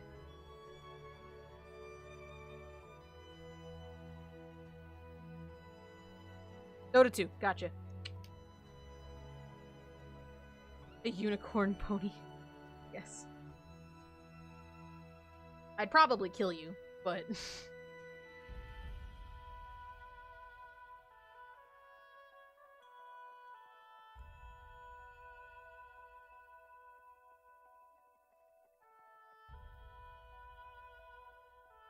Still Dota. There you go. I was gonna give you guys the tracking number stuff, and I forgot. Your packages should actually be there tomorrow, she said. I had to use a priority envelope because... Priority envelope it was.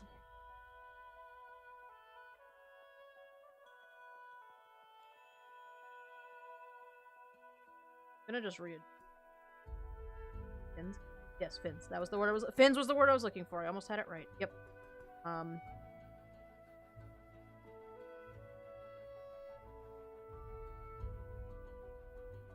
Have them in the wrong spot currently. Sketched weird, so... Oh, swag! Yeah. Fair swag. For middle of the neck. Right below the jaw.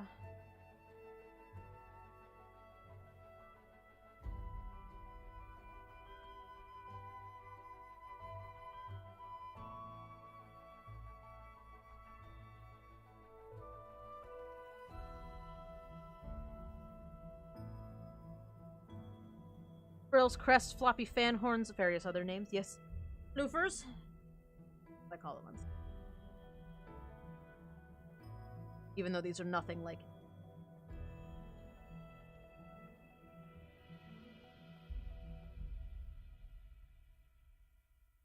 Floppy fan horns is pretty good. I think that's the best.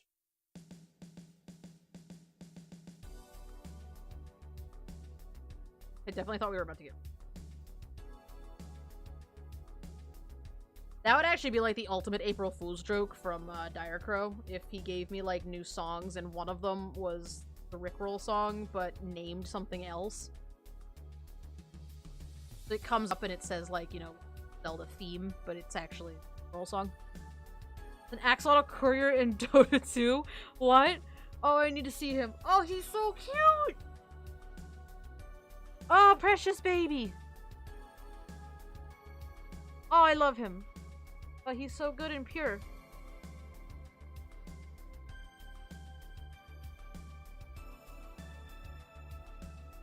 I had the axolotl in the dumb fish game. I'm pleased.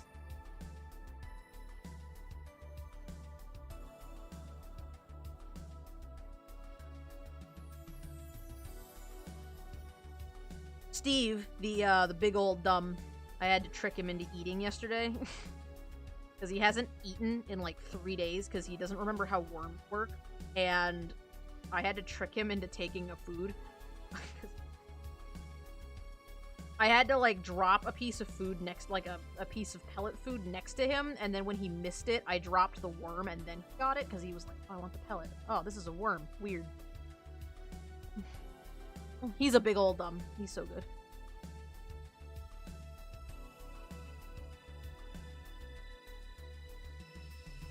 He's such a good boy, though. He does his best.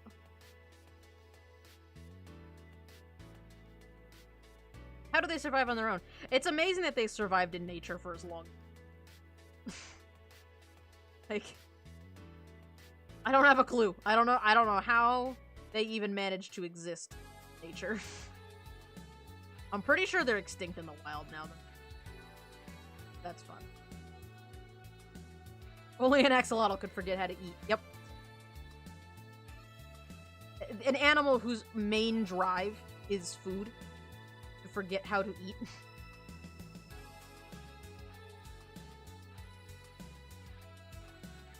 Yeah, because of the expanding cities. Yep. I mean, they were only ever found in, like, 2 lakes in Mexico anyway, but I think they're, like, sure. But they're very abundant in captivity because they're really easy to breed. And since they have the ability to regenerate limbs, they're used in research a lot. So,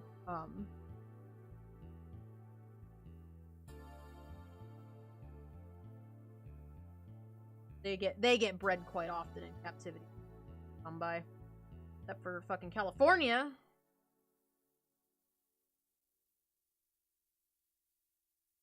Alright, see you later. See you later, Apple Gravy. Yeah, it's about time for me to head off, too. I'm gonna finish Valkyrie's head.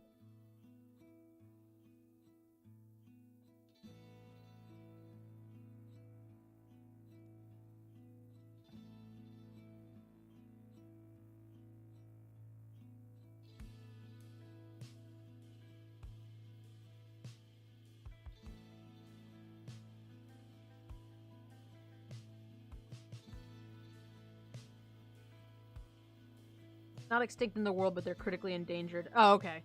I wasn't sure if they were critically endangered or extinct entirely. In captivity, they're fine. Captive axolotls are common. When they're not being dumb and forgetting how to eat, yeah. A lot of people talk about how sensitive they are to water quality, but Steve... And I'm not gonna pretend like I keep up the best watch of his water. I mostly just clean up the poop. See it, and if it's getting weird and cloudy, then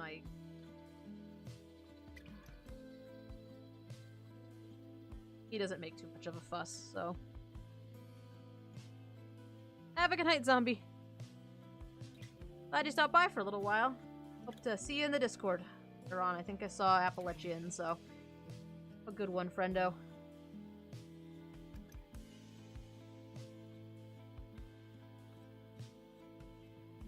They're apparently pretty easy to breed too, so axolotls are don't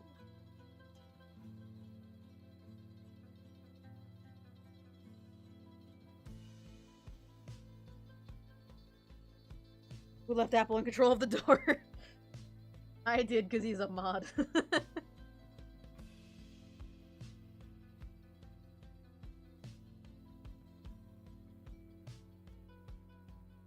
Down underneath.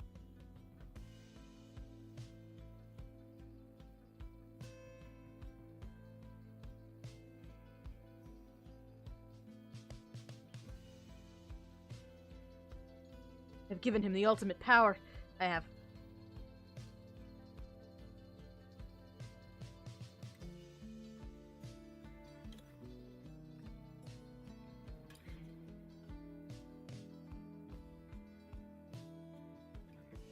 Apple's probably in control of the door more often than any other mod. Yeah, true. There was that one time that Jace saved the day, though. Jace rushed in and rescued us all.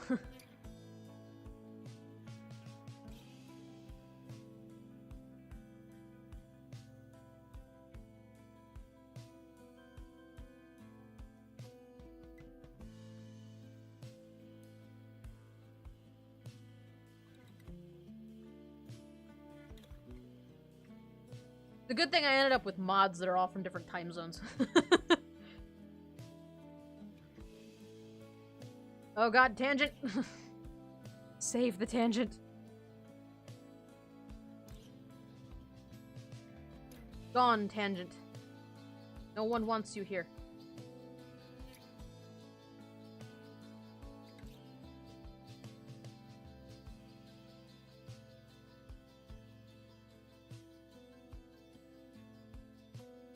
Ooh, you're drawing her sister. That's awesome. I want to see more of your character. Really excited.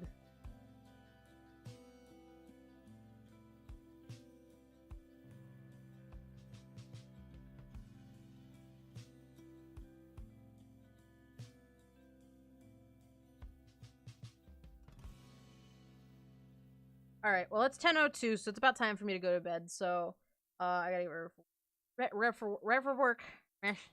Words and stuff. Time for me to get ready for work. So, that's how far I got today, which I think I made some pretty good, progress, actually. I, got 1.5 commissions, 2.5 commissions done. So, good start. Thursday, we'll finish up the line art on this piece, and, we'll do the line art for Haya's piece as well.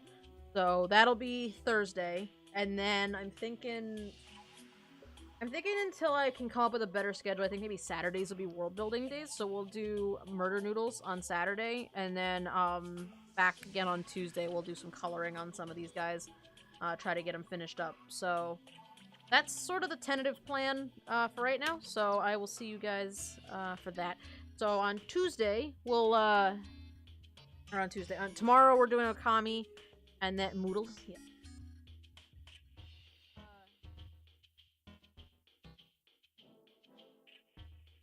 Excellent. Let's go bother Trixel. So yeah, I'll see you guys tomorrow for Okami, and then Thursday we'll do some more commission line work, and we'll go from there. So thanks so much for hanging out with me, you guys. I had a great time. I hope you guys had a good time. Have a good rest of your day, or a good rest of your night, or whatever. And I will see you guys tomorrow for Okami. Bye!